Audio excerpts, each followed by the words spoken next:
Spiritual growth must be persistent.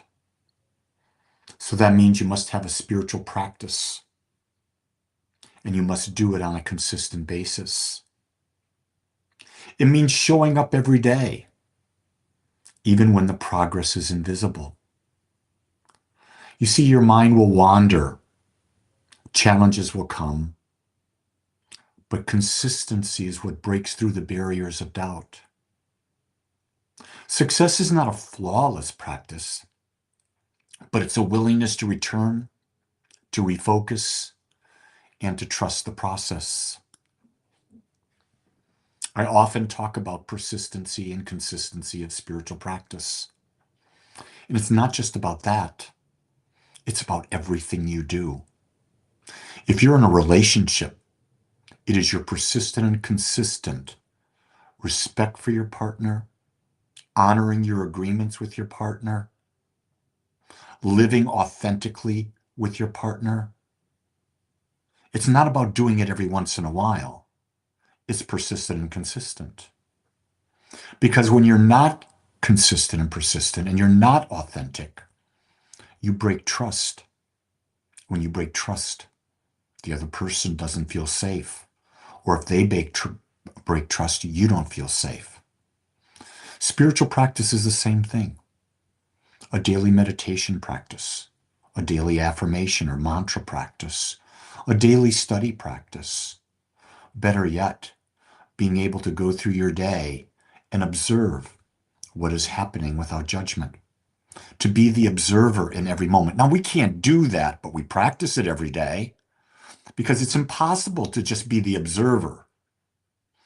The key thing is, the teaching that I love so much is the ability to practice and accept what is, to feel what is, completely feel it, good, bad, doesn't matter, feel it, and then let it move through you and out of you and not hold on to it.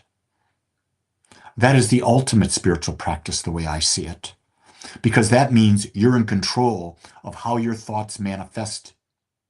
You're in control as to how your emotions go forward. Do you feel the emotion and then let it go? Or do you feel the emotion and you drag it forward with you? Almost all of us are dragging forward emotions going back from our very beginning. First time our mother didn't give us what we wanted, we cried. We're holding on to that emotion. Got to let it go. Got to be like a dog.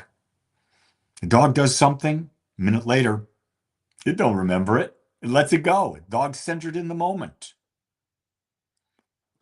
Spiritual practice will keep you out of the confusion, keep you out of the chaos. If you have a daily spiritual practice, it'll be like you can step into the eye of the storm, and the storm won't affect you when you're in your spiritual practice.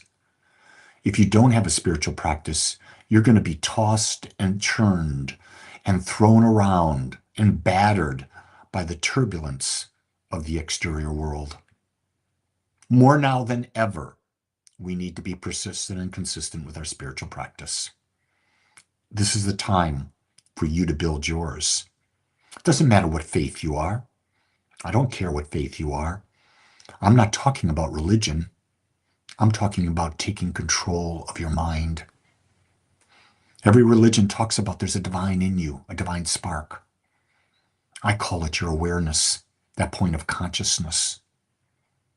And when you tap into its power and become the observer, no longer the victim, no longer the object, which you're not, man, the outside world becomes a joy because you can be in it. You can see all of it. You can see how everything is always in balance.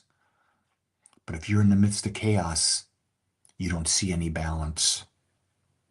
I look at this and every day as an opportunity that when I see chaos, I know that from chaos comes clarity.